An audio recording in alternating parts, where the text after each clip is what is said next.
minimum wage as of right now is $7.25, and this is what $7.25 looks like. It's not much, is it? This repressively small amount has caused many people to fall below the poverty line. Additionally, the middle classes began to shrink as more and more people are unable to adequately provide for themselves and their family.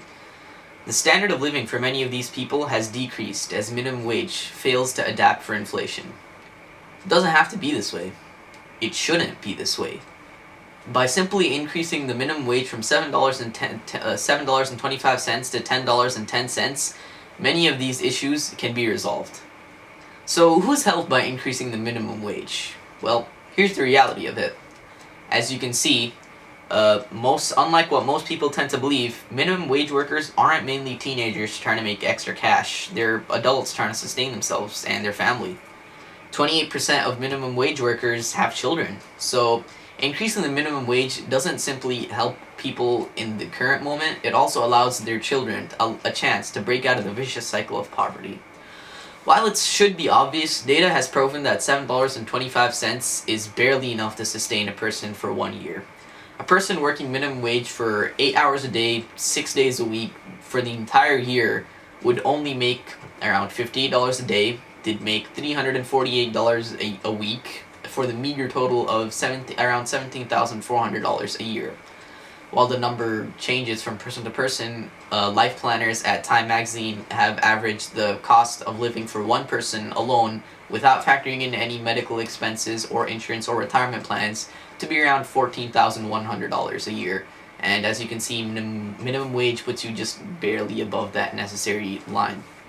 Having just one dependent changes that standard of living to $22,000, and minimum wage no longer meets the people's needs. Because of this, it can be easily seen why $7.25 minimum wage results in a slow but sure lapse into poverty and a decline in the middle class. On the topic of the middle class and the standard of living, increasing the minimum wage would greatly increase the standard of living for the lower and middle class people. According to the Center of American Progress Action Fund, increasing the minimum wage by just $2 would result in enough money for an entire semester of college education, or a year's worth of groceries and gas, or even 3 months of rent. With all these benefits coming from a simple increase of $2, it's easy to imagine how more beneficial changing the minimum wage from $7.25 to $10.10 would be for many Americans today. The last time the minimum wage was increased was in 2009, where the minimum wage was increased from $5.15 to $7.25. Now, as some of you may know, there was a great recession going on in America during 2009, which resulted in the government setting the minimum wage lower than what it could have been to allow for a greater number of people to be hired.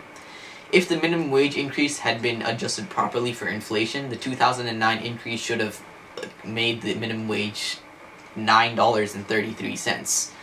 This would then mean that if readjusted for inflation once more for 2018, minimum wage should be around $10.70.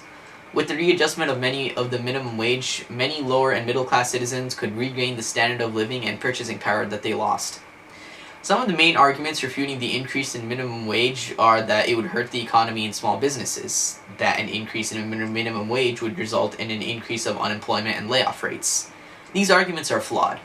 While it is true that since companies would be spending more on hiring people, they'd be faced with the prospects of either increasing prices or decreasing costs. However, both these outcomes are acceptable. If the prices are increased, the minimum wage workers are being paid more, so they're still able to afford what they need. If costs are decreased, then this would result in the short-term effect of people being laid off. However, this would only be a short-term effect, as there would be steady job growth over time. If the poorer citizens regained the ability to sustain themselves, they would have a lot less need to resort to things such as theft to make ends meet. The government would have to spend less on welfare due to the fact that the jobs would actually pay better.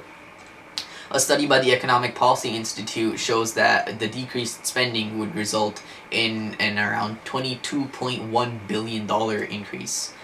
As you can see, there's a lot of benefits that increasing the minimum wage offers. Government spending and crime rates would decrease, purchasing power and standard of living would once again increase, and so would the size of the middle class. Just a simple increase of $3 is all that it takes for a better, brighter future for all of us.